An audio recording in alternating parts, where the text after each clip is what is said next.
नमस्कार,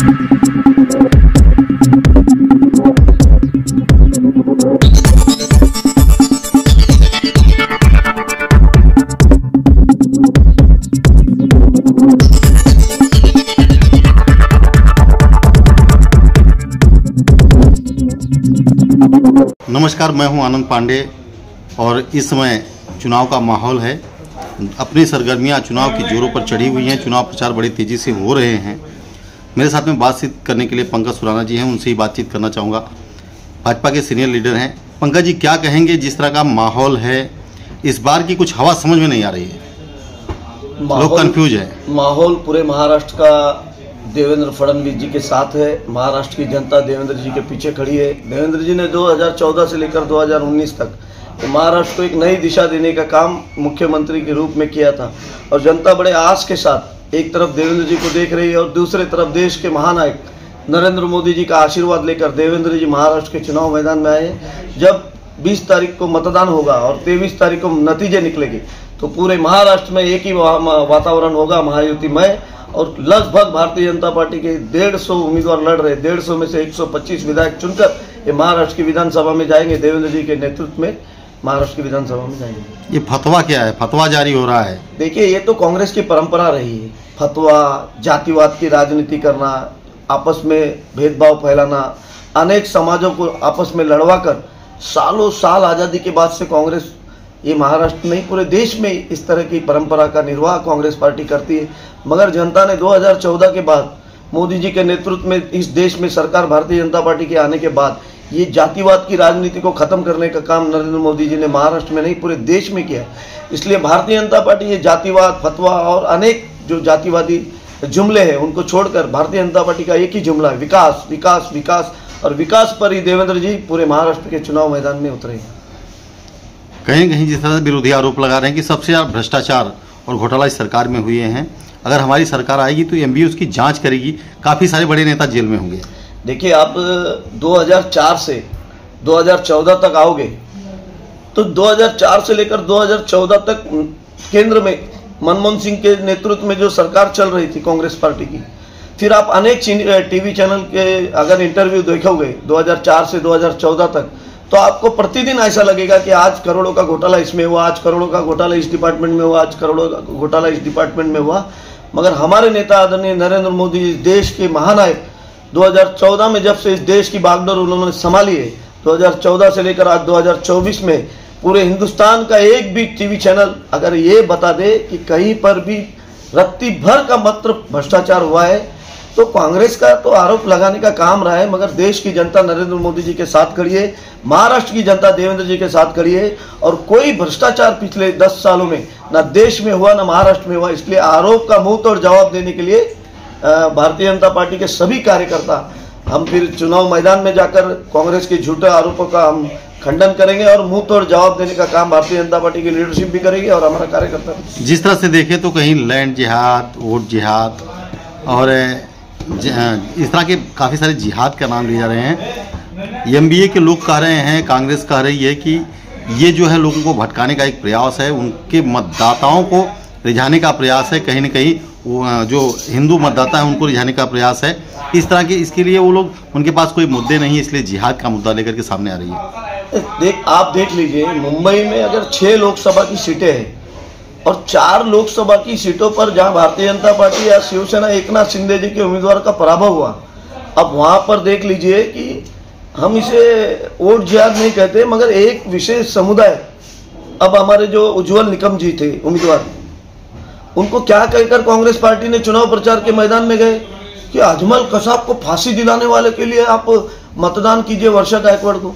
अरे वर्षा गायकवाड़ आज़ादी के बाद से लेकर उस लोकसभा क्षेत्र में किसी के राशन कार्ड में नाम तक दर्ज नहीं कराई, मगर ये उज्जवल निकम जैसा हमारा देशभक्त कार्यकर्ता जिसको भारतीय जनता पार्टी ने उम्मीदवारी दी, उसको यह कहकर हराया जा रहा है कि आपको अजमल कसाब जैसे आतंकवादी को इसने फांसी दी है, इसलिए आप 5 साल ये लोकसभा क्षेत्र में कुछ भी मत करो।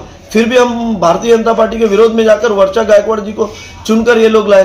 तो इसलिए कहीं ना कहीं एक समाज जो आज़ादी के बाद से, मैं खुद कहता हूँ कि आज़ादी के बाद से 0.5% भी इनका विकास में शामिल न कर कांग्रेस को एक अंधों के रूप में काम किया। फिर पूरे महाराष्ट्र में 5-5 सीटों पर हमारा जैसे लोकसभा क्षेत्र वहां पर 5 विधान क्षेत्रों में भारतीय जनता पार्टी 1,89,000 की लीड लेने के बाद जब मालेगांव का साउथ का विधानसभा होता है वहां जाकर इनका उम्मीदवार एक विधानसभा में 1,98,000 वोट, यानी कहीं न कहीं 1,18,000 की लीड 5 विधानसभा की एक विधानसभा। तो इसी से आप अंदाजा लगा लीजिए कि ये लोग आके विकास पर बात नहीं करते, कहीं न कहीं की जो मानसिकता रही है इतनी की वो करते हैं। जिस से देखो आप बता कि जिस तरह इस हो रहा है, काफी लोग भी घूम रहा है और जब घूम रहा है कि आने वाला वक्त में की मतदाताओं समझ में नहीं आ रहा है मतदान कहाँ करें। काफी सारी जनता घूम रहा है, कोई विकास बोल रहा है, कोई बोल रहा है, क्या कहेंगे उसको? क्या कहेंगे? ऐसे लोकसभा के पहले इन्होंने जो फेक दिखाया कांग्रेस पार्टी और शरद पवार पार्टी और उद्धव ठाकरे जी की पार्टी ने पूरे महाराष्ट्र में एक फेक नैरेटिव चार इन्होंने नेतृत्व नहीं उन्होंने 400 इसने भाजपा ने लिया, ऐसा आरोप है। भाजपा की सिंगल एकमात्र नेता फिर हम नरेंद्र मोदी से अगर शुरुआत करते हैं और हमें कोई नेता पूरे महाराष्ट्र का छोटी मैदान के में आ जाए टीवी चैनल से कि हम नेता संविधान बदलेंगे। मुख्यमंत्री कौन होगा इसको लेकर की ले जा रहे हैं, जैसे हमेशा बयान में समझिया है क्या ऐसा है। मुख्यमंत्री चेहरा तो हमारे शिंदे जी के नेतृत्व में चुनाव रहे, यानी मुख्यमंत्री शिंदे जी नेतृत्व में चुनाव के बाद बैठेंगे और एक राय कर पार्टी की जो संविधान जो हमारी पार्लियामेंट्री बोर्ड टेक रहा है कि मुख्यमंत्री का उम्मीदवार कौन होगा। मुख्यमंत्री का उम्मीदवार आज हमारा के बीच में एकनाथ शिंदे के नेतृत्व में भारतीय जनता पार्टी के नेतृत्व एक हाथ राष्ट्र का जो नेतृत्व है तीनों नेताओं सामूहिक एक बात मैं आपसे चाहूंगा, जिस तरह से फायरिंग किए जा रहे हैं उस मांग रखी जा रही है कि हमारे संस्था लोगों को 2000 से लेकर 2024 के आरोपी हैं वो निर्दोष मुक्त उनको उनके केसेस लिए और जिस तरह से किया जाएगा इन मुद्दों को इस तरह से देखें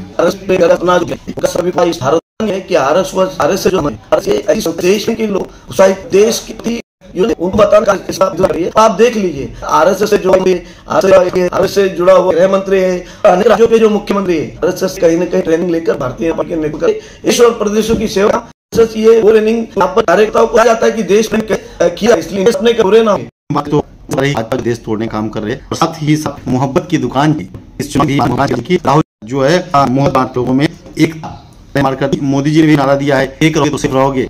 क्या देश के नरेंद्र मोदी प्रधानमंत्री बनने के बाद देश के गृह मंत्री बनने के बाद जो कहीं था भारतीय जब बने तब उन्हें जनता जो हमारा जनता की तिरंगा कश्मीर में सरकारी ये सब करने का काम किया है और हिंदुस्तान को आगे करने है इस देश नरेंद्र मोदी इस देश के राहुल की मोहब्बत की दुकान थी। राहुल जी के ने कहा यहाँ पर इनके साथ चुनाए खटाखट 8.5 ये डाले वाले थे।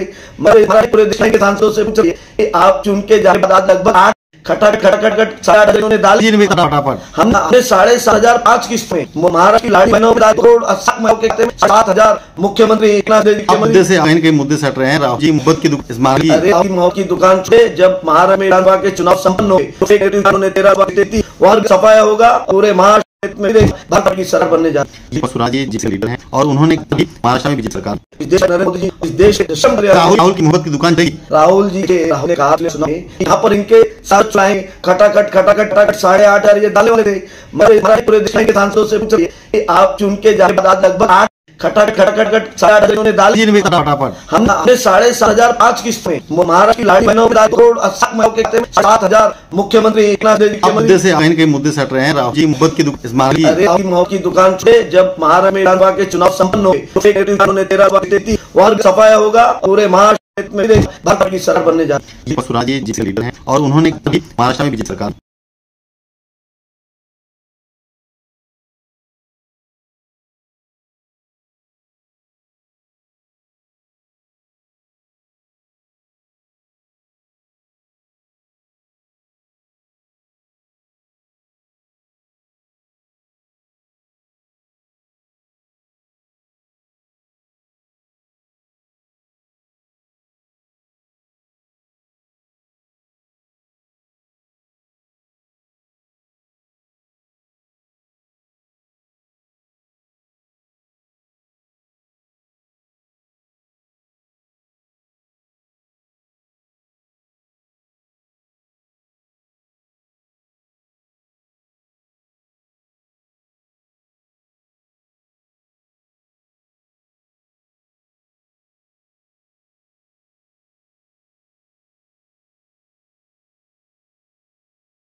है।